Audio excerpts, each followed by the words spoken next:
Hello, everyone. I'm Luisa Capagnolo. I'm a postdoc at Boston University, and I work in the research group led by Professor Wen Li. My research talk today is about the relativistic electron precipitation that is observed in the midnight sector of Earth. Here's my outline. So I'll start with some introduction and motivation. I'll also discuss the methodology and the data sources we've used for our study, and then I'll move on to the actual research results. I'll finish up with a summary and conclusions. Relativistic electron precipitation, which in short we call REP, is one important loss mechanism of radiation belt electrons. But it's also a source of energy input into the Earth's atmosphere, which can drive also some space weather effects. One of them could be the enhancement of atmospheric ionization, which in turn affects communication systems. There can also be some chemical composition changes, which can indirectly lead to ozone reduction. REP is mainly driven by pitch angle scattering, either due to wave-particle interactions or by current sheet scattering. Here's a typical cartoon of our Earth and the magnetic field line, and then the trajectory of the electrons is shown in black. As you can see, these electrons are gyrating around the field line, but they're also bouncing between the two different hemispheres right at the middle point. If there are waves in the near-Earth environment, these waves could potentially interact with the electrons and cause pitch angle scattering, which essentially means that the electrons are precipitating into the upper atmosphere and they don't bounce back and forth anymore. Another way of obtaining precipitation is through current sheet scattering, which essentially occurs when the magnetic field line is stretched away from Earth so much that its curvature radius is now comparable to the gyro radius of electrons. And so this also can cause a precipitation. REP has been studied in the past, and for example, as Shekhar et al. In 2017 are showing, the precipitation occurs predominantly between 4.5 to 6.5 L shells, and MLTs are between 18 to 3. And this is shown in this polar plot here in the L shell as a function of MLT.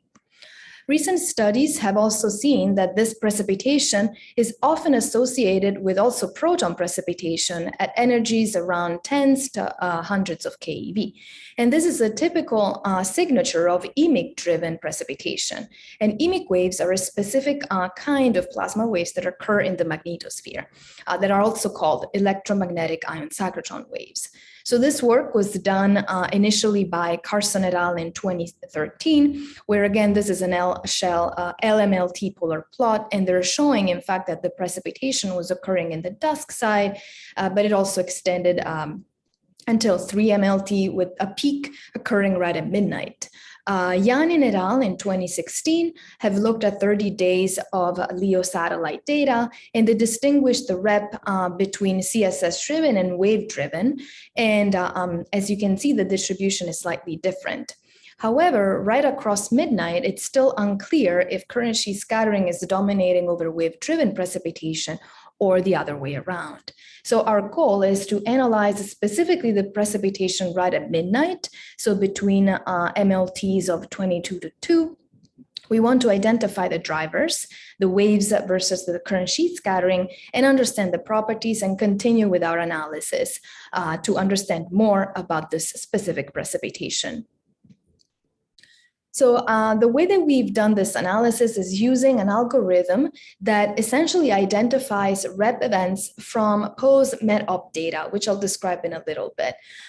Then we essentially focused only at midnight and classified these events by driver between wave-driven events and CSS-driven events. And the next slide will give you an explanation on how we've done this.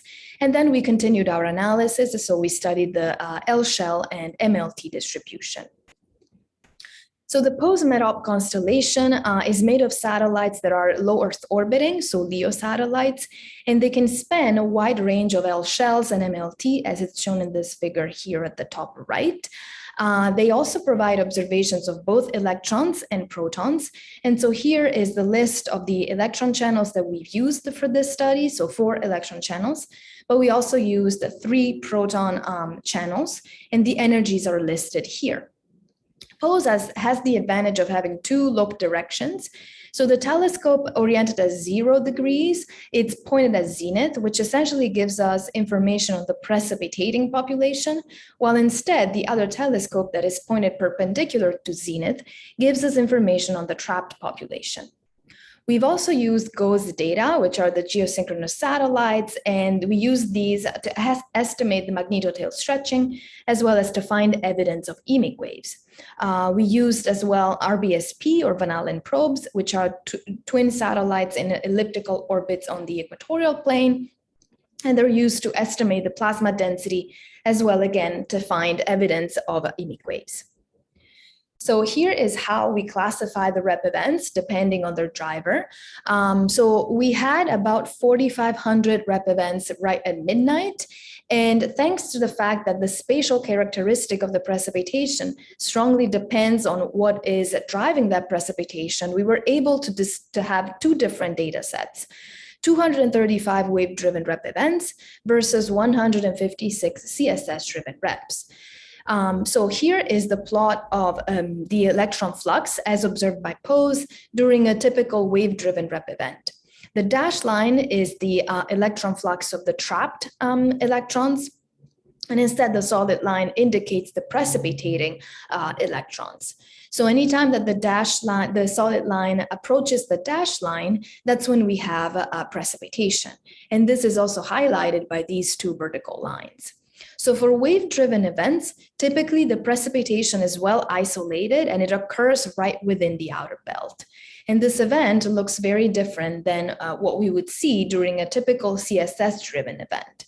So in this case, we're also plotting the lower energy electrons, so in green, blue, and black. And as you can see, there is an energy dispersion of the precipitation. So higher energy electrons are precipitating at lower L shell, and instead lower energy electrons are precipitating at higher L shells. And this is because the gyro radius of the electrons depends on energy. These events typically occur right at the edge of the outer belt, and there is no additional precipitation on top of this energy dispersion. So now that we have the two different data sets, we looked at the L-MLT distribution, and here is the scatter plot, L shell as a function of MLT. In blue, we're showing the wave-driven events, and instead in gray, the CSS-driven events. And so we can see that the majority of the points, so the majority of the precipitation occurs between L shells of 4 to 7. Then we're also showing the histograms of these events. This one here is the distributions as a function of MLT, and here are the histograms for the L shell. So what we can see is that maybe the wave-driven events are also occurring at lower L shells, but at higher L shells, we see more CSS-driven events occurring. However, waves and current sheet scattering coexist in the midnight sector, and they're both contributing to the total relativistic electron precipitation. And in fact, there isn't really a strong difference in L shell or MLT, where one of the two mechanisms is dominating over the other. Then we've looked at the magnetotail stretching. And in order to do this, we used GOES data. Specifically, we used GOES and POSE magnetic conjunctions, which occur when the two satellites are essentially threaded by the same magnetic field line as is shown here in gray. So from GOES, we can get the elevation angle of the magnetic field line, which is this theta here, because GOES is taking measurements of the magnetic field. The smaller the angle, the more stretched the field line. So with this calculation, we can get a sense of how stretched the field lines are during these events.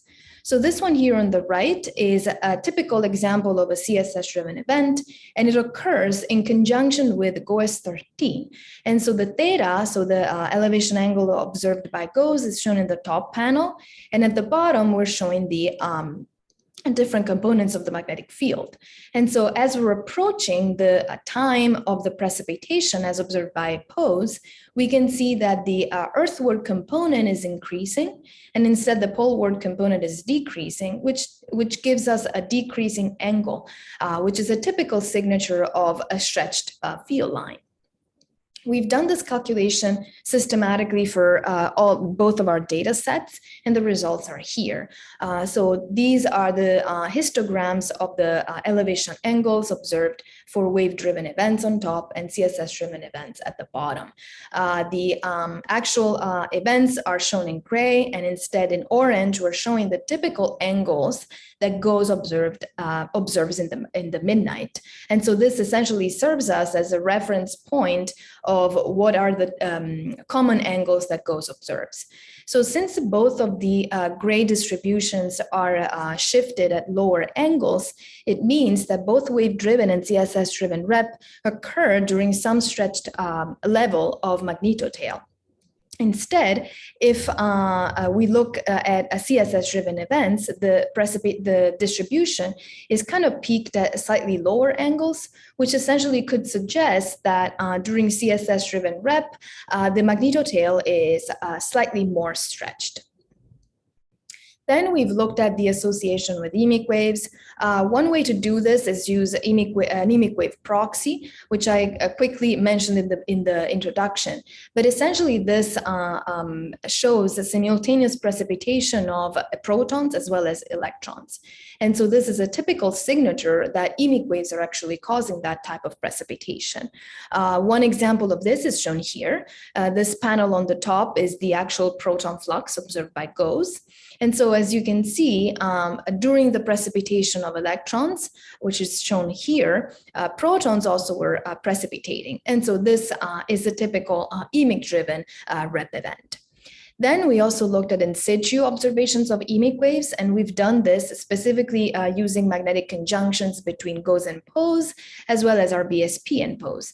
And this one here is an example of a typical of a rep event observed by POES, which occurs in conjunction with emic waves observed at GOES.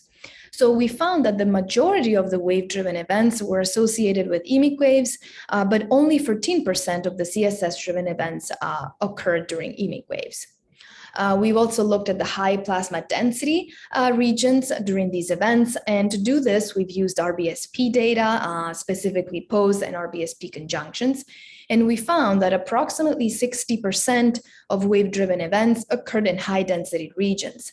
And this essentially tells us that wave-driven rep occurs within the plasma sphere, while instead CSS-driven rep occurs outside the plasma sphere. However, note that the data sample was quite limited for this specific case. Then just a final word on the radial extent of wave-driven rep events.